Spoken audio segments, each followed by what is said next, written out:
Hello, আমি সোমা। গৃহিণীর রাই চ্যানেলে তোমাদের সবাইকে জানাই অনেক স্বাগত। তোমরা সবাই কেমন আছো? আশা করি বেশ ভালো আছো। আমরাও বেশ ভালো আছি। আজ হলো বুধবার আর এখন বাজে বিকেল 6টা। আজকে না বিকেল থেকে ব্লগটা শুরু করলাম। ভাবলাম প্রতিদিনই ব্লগটা শুরু করি সকাল থেকে, তা বিকেলবেলায় কি করি না করি সেটা তোমাদের সাথে তো শেয়ারই করা হয় না। আর সকাল থেকে রাত অবধি যদি শেয়ার করতে যাই সেই ভিডিও তো অনেক বড় হয়ে যাবে। তার জন্য ভাবলাম আজকে সন্ধ্যে থেকে ব্লগটা শুরু করি। প্রতিদিনের মতো আজকেও গাছে জল দিয়ে নিচ্ছি। আর দেখো সূর্য ডুবে গেছে, আকাশটা কি সুন্দর লাগছে। গোধূলি বেলা সুন্দর তো হবেই। অল্প কটা জামা কাপড় ধুয়েছিলাম, সে কটাই বিছানায় এনে রাখলাম। দুপুরবেলা শুয়েছিলাম, তাই বিছানাটা এখন ঝেড়ে নিচ্ছি। ঘরটা তারপরে ঝাড় দেব, দিয়ে তারপরে সন্ধ্যেটা দেব। বিকেলবেলা সেরকম একটা চাপের কাজ থাকে না, শুধু সন্ধ্যেবাতি দিতে হয়, তার আগে একটু বিছানা ঝাড়া, ঘর ঝাড় দেওয়া। আর সকালবেলা যেহেতু ঘর ঝাড়া মোছা সমস্ত কিছুটাই হয়, এর জন্য বিকেলবেলায় সেরকম একটা ময়লা হয় না। আর ঘরে তো থাকার মধ্যে আমি একা, রাই তো সেই সকালে যায় আর রাত্রিবেলাতে আসে, তার জন্য ঘর দরজা খুব একটা বেশি ময়লাও হয় না। কিন্তু এটা একটা অভ্যাস বলতে পারো। ওই বিয়ের পর দেখেছি বা বিয়ের আগেও দেখেছি, বিকেলবেলাতে দিদি ঘরটর ঝাড়টা দিয়ে রাখতো, তারপরে সন্ধ্যেবাতি দেওয়া হতো। আর শ্বশুরবাড়িতেও এসে দেখেছি বিকেলবেলা ঘর ঝাড় দেওয়া। তার জন্য ওই যে অভ্যাসটা রয়েই গেছে।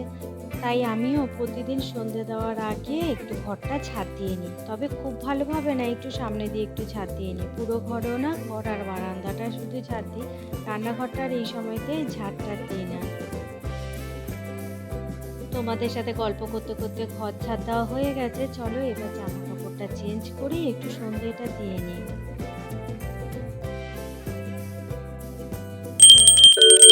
আমার আছো রঘুবীর তুমি, আমার আছো রঘুবীর তুমি, আর কেউ নেই দোসর। কৃপা করো করুণা সাগর, ভক্তে কৃপা করো, কৃপা করো করুণা সাগর, ভক্তে কৃপা করো। তুমি ছাড়া কেউ নেই গো আপন, তুমি ছাড়া কেউ নেই গো আপন। ভ্রাতা ভগিনী দ্বারা পরিজন, কাতরে ডাকি সংকট কালে তুমি বিপদারণ। আমার আছো রঘুবীর তুমি, আমার আছো রঘুবীর তুমি, আর কেউ নেই দোসর। কৃপা করো করুণা সাগর, ভক্তে কৃপা করো।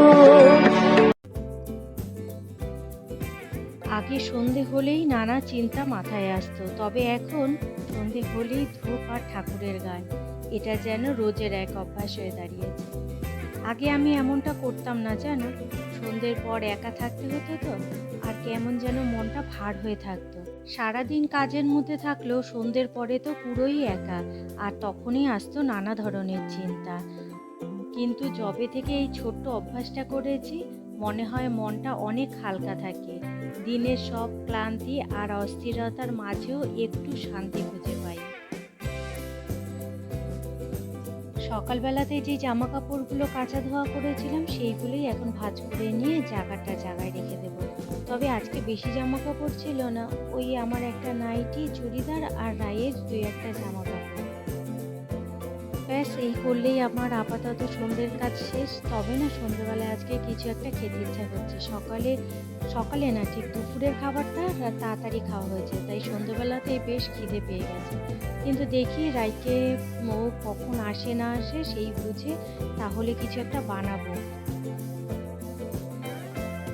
অন্যদিন এই সময় সবজি কাটতে বসি, কিন্তু আজকে সবজি কাটাও নেই, যেহেতু আজকে মাংস রান্না করেছি সেটাই অনেকটা রয়েছে, কালকের দিনটাও হয়ে যাবে। আর রাইকে SMS করলাম, ও ফিরছে, বেশিক্ষণ আর বাকি নেই ওর আসতে। এই বাড়িতে আসার আগে আমরা ভাড়া থাকতাম যেইখানে, সেইখানে জানো তো একটা চপের দোকান ছিল, দারুণ চপ বানাতো। আমরা প্রায় এনে ওখান থেকে চপ খেতাম। আর এই বর্ষাকালে তো চপ খেতে বেশ ভালো লাগে, তাই না? সন্ধ্যাবেলায় চপ, মুড়ি, চা বেশ ভালো লাগে। আর ওখানে না একটা ফুচকারও দোকান ছিল, বেশ সুন্দর ফুচকাও বানাতো। কিন্তু এখন যেখানে আছি সেখানে না আছে ঠিক একটা চপের দোকান, না আছে ঠিক একটা ফুচকার দোকান। আর কি মন মতো আমার একটাও নেই, খেতে গেলে একটু দূরে যেতে হবে। আর এই বর্ষাকালে ভাজা পোড়া খেতে কিন্তু বেশ ভালো লাগে। তাই ভাবলাম আজ একটু করি পেঁয়াজি। আজকের পেঁয়াজিটা কিন্তু আমি একটু অন্যরকম ভাবে করেছি। দেখো তো তোমরা কেউ এইভাবে করো কিনা? না খেলে একবার খেয়ে দেখো। এই দেখো ও চলেও এসেছে। এদিকে আমার এখনো কাটাকাটি কিছুই হয়নি, এদিকে দেখছি ও চলে এসেছে। পেঁয়াজি করব, তার জন্য পেঁয়াজের মধ্যে একটুখানি আমি আলু দিয়েছি, আর কি একটা ছোট্ট আলু দিয়েছি। আলু দিয়ে পেঁয়াজটাকে ভালো করে মেখে তারপর যদি ভাজা যায় তাহলে খেতে কিন্তু বেশ লাগে। আমার তো ভালো লাগে। তোমরা যদি না খেয়ে থাকো একবার করে খেয়ে আমাকে কমেন্টে বলো যে কেমন লেগেছে। এই দেখো এখানে পেঁয়াজ, আলু সব কেটে নিয়েছি, সাথে লঙ্কাও বেশ অনেকটা কুচিয়ে নিয়েছি। বেসন দিয়েছি, কালো জিরে দিয়েছি, হলুদ, লবণ সব কিছু দিয়ে এটা এখন মেখে নেব। আর কোনো জল দেবো না, পেঁয়াজের থেকে যা জল বেরোবে সেটা দিয়েই মাখা হয়ে যাবে। ব্যাস, এবার কড়াইটা চাপিয়ে দিয়েছি সাদা তেল। গরম হয়ে গেছে যখন, তখনই দিয়ে দিলাম পেঁয়াজিগুলো। ভাবছিলাম একবারে সবটাই দিয়ে দেব, কিন্তু একবারে আর হয়নি, পরে আরেকবার ভাজতে হয়েছে। চেষ্টা করছিলাম একবারে যাতে হয়ে যায়। রাই যেহেতু চলে এসেছে, তাড়াতাড়ি করে খাওয়া দাওয়াটা করলে পরে আবার রাতের খাওয়া দাওয়াটাও তো তাড়াতাড়ি করতে হবে, তাই না বলো? আবার তো সকালে উঠতে হবে, রান্না বান্না করতে হবে। তার জন্য রাতের খাবারটা একটু তাড়াতাড়ি খাওয়ারই চেষ্টা করি। গল্প করতে করতে দেখো এখানে কিন্তু পেঁয়াজিগুলো আমার হয়েই গেছে। ঘরে একটা বেগুনও ছিল, কিন্তু রাই বেগুনি খেতে অত একটা পছন্দ করে না, তাই পেঁয়াজিটাই করলাম। আর দেখো কতগুলো হয়েছে, আর কি সুন্দর হয়েছে দেখতে। দাঁড়াও, গরম তেলের কড়াইটা সরিয়ে আগে রেখে দিই। আর আমার জন্য বসিয়েছি একটুখানি লাল চা। দুধ চা খেতে ইচ্ছা করছিল খুব, জানো, কিন্তু ভাবলাম থাক, আবার এই ভাজা পোড়া খাবো, দুধ চা খাবো, যদি আবার কিছু একটা হয়। কারণ তেলে ভাজার সাথে দুধ চা খেলে পরে অম্বল হয় খুব, এর জন্য আর করলাম না। রাই খাবে না চা, শুধু আমার জন্যই একা করলাম। চপ দিয়ে চা দিয়ে খাবো। আর মুড়ি খেতে ইচ্ছা করছে না, এখন মুড়ি আর মাখবো না।